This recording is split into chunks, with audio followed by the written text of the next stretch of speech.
దుబ్బాక నియోజకవర్గ అభివృద్ధిని అడ్డుకుంటున్న ప్రధాన శత్రువు మాజీ మంత్రి హరీష్ రావేనని మెదక్ ఎంపీ రఘునందన్ రావు విమర్శించారు. సిద్దిపేట జిల్లా దుబ్బాక మున్సిపాలిటీ పరిధిలోని చేరువాపూర్, ధర్మాజిపేటలో రఘునందన్ రావు ప్రచారం నిర్వహించారు. అభివృద్ధి కోసం నిధులు అడగాల్సిన ఎమ్మెల్యే నియోజకవర్గంలో పబ్బులు కావాలని కోరడం సిగ్గుచేటన్నారు. బీఆర్ఎస్ నాయకుల తీరుకు చరమగీతం పాడే సమయం ఆసన్నమైందన్నారు. రాబోయే ఎన్నికల్లో బీజేపీ అభ్యర్థులను భారీ మెజారిటీతో గెలిపించి వారికి గుణపాఠం చెప్పాలని రఘునందన్ రావు ఓటర్లను కోరారు.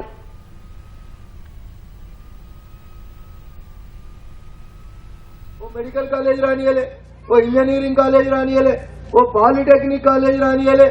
దుబ్బాకకి ఎవడైనా అన్యాయం చేసిందంటే మొట్టమొదటి మనకు శత్రువు ఎవడంటే హరీష్ రావే. అప్పుడు ఎవరైనా ఊర్లో కోటర్ అమ్మాలంటే ఏడ పోలీసు వాళ్ళు వస్తారో ఏడ ఎక్సైజ్ వాళ్ళు వస్తారో అని దొంగతనంగా ఒక కోటర్ దొరకాలంటే కష్టమవుతుండే. ఇప్పుడు ప్రతి కిరాణా దుకాణంలో పోలీసు వాళ్ళు నిల్చొని అమ్ముర్రా పోయి అమ్ముర్రి, ఆదాయం వస్తలేదు సర్కారుకైనా. మీకు ఇంతకంటే సిగ్గుమాలిన ప్రభుత్వం ఇంకొకటి లేదు. వాళ్ళ మామకి ఇవి ఇష్టమని మనందరికీ కూడా అవే అలవాటు చేసేటువంటి కార్యక్రమం పెట్టింది.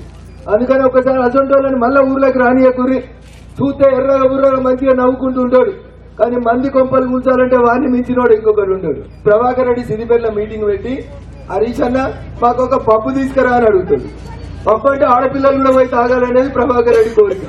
ఇక పైసలు ఎక్కువైనటువంటి కావురం మాటలు తప్పితే ఇంకేందనేది ఒకసారి ఆలోచించు. ఈ 20 ఇండ్లు ఏవైతే లక్ష రూపాయలు తీసుకొని 20 ఇండ్లు కట్టిస్తా అని మీ పాత కౌన్సిలర్ చేసిండో దొంగతనం, దాంట్లోకి వచ్చిన పైసలే ఇప్పుడు మీకు ఇస్తా ఉన్నాడు.